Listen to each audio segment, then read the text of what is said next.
सचिन पायलट ने गर्मी में तप रहे राजस्थान की गर्मी को और भी ज्यादा बढ़ा दिया है। अजमेर से लेकर जयपुर तक 5 दिवसीय संघर्ष यात्रा का तो समापन हो गया है, लेकिन पायलट की ये यात्रा अब क्या गुल खिलाएगी, ये बड़ा सवाल है। दरअसल सचिन पायलट लगातार राजस्थान सरकार और अशोक गहलोत को निशाना बना रहे हैं। पायलट का दावा है कि उन्होंने राज्य में भ्रष्टाचार और नौजवानों के भविष्य को लेकर संघर्ष यात्रा निकाली है, लेकिन उनका असली मकसद साल के अंत में प्रस्तावित विधानसभा चुनाव को माना जा रहा है।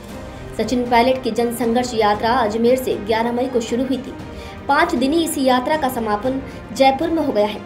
राजनीतिक विश्लेषक ऐसा मानते हैं कि सचिन पायलट की इस यात्रा का मुख्य उद्देश्य कांग्रेस आलाकमान को ये संदेश देना है कि वो अब चुप बैठने वाले नहीं। लेकिन सवाल ये है कि क्या पायलट का ये कदम उनके लिए करिश्मा बन पाएगा, क्योंकि ऐसा पहली बार नहीं जब सचिन पायलट ने बगावती तेवर दिखाए हों। पिछले 5 साल में कई बार पायलट बगावत कर चुके हैं। 2020 में तो राज्य में उप मुख्यमंत्री रहते हुए वो विधायकों को लेकर दिल्ली पहुंच गए थे। ऐसे आसार बन गए थे कि राजस्थान में सरकार अब गई या तब।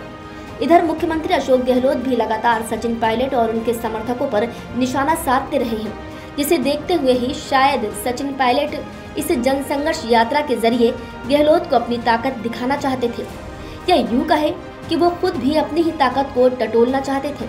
इसके साथ ही वो आलाकमान को ये संदेश भी देना चाहते थे कि वो अब चुपचाप बैठने वाले नहीं। पिछले 5 साल में लगातार बगावत कर रहे सचिन पायलट की ये जन यात्रा कांग्रेस आलाकमान को कार्रवाई के लिए उकसाने वाली भी हो सकती है। राजनीतिक विश्लेषक मानते हैं कि पायलट की इस बगावत से खफा होकर कांग्रेस उन पर कार्रवाई कर सकती है, उन्हें निष्कासित भी किया जा सकता है। लेकिन अगर ऐसा हुआ तो पायलट के लिए रास्ता और भी ज्यादा आसान हो जाएगा। सचिन पायलट कांग्रेस सरकार और गहलोत पर तो हमलावर हैं ही, वो भाजपा पर भी लगातार आरोप लगा रहे हैं। इसका सीधा सा मतलब ये है कि सचिन पायलट अगर कांग्रेस में नाराजगी में कोई कदम उठाते भी हैं तो संभवतः राजस्थान में तीसरे मोर्चे का ही उदय होगा। सचिन पायलट के लगातार विरोध का असर कांग्रेस पर भी पड़ेगा। दरअसल पायलट कांग्रेस के कद्दावर नेताओं में से माने जाते हैं। ऐसे में उनकी ही पार्टी के खिलाफ विरोध जनता के मन में कांग्रेस के प्रति नकारात्मकता को पैदा करेगा। ऐसे में माना जा रहा है कि सचिन पायलट की ये यात्रा राजस्थान की राजनीति में तीसरे मोर्चे का उदय करने वाली हो सकती है। ऐसा भी माना जा रहा है कि पायलट कांग्रेस का धीरे धीरे विरोध कर अपनी ताकत टटोल रहे हैं। जनसंघर्ष यात्रा की शुरुआत के लिए अजमेर को चुनना इसी रणनीति का हिस्सा बताया जा रहा है। दरअसल राजस्थान में पेपर लीक बड़ा मुद्दा है। इसमें आरपीएससी का ही एक अधिकारी पकड़ा गया था और आरपीएससी का मुख्यालय अजमेर में ही है। इसलिए वो युवाओं में परीक्षाओं को लेकर गुस्से को भुनाना चाहते हैं।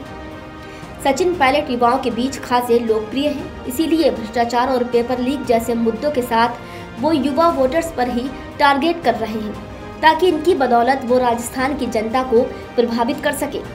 अजमेर से जयपुर के बीच की ये जनसंघर्ष यात्रा तकरीबन 35 विधानसभा सीटों को प्रभावित करेगी।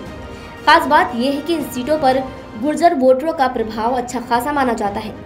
इनमें करौली, सवाई माधोपुर, भरतपुर, टोंक आदि जिले शामिल हैं। इन जिलों में के खांटी कांग्रेस नेता भी पायलट के समर्थक माने जाते हैं। ऐसे में पायलट अगर अपनी पार्टी बनाते हैं तो उनका फोकस इन्हीं सीटों पर होगा।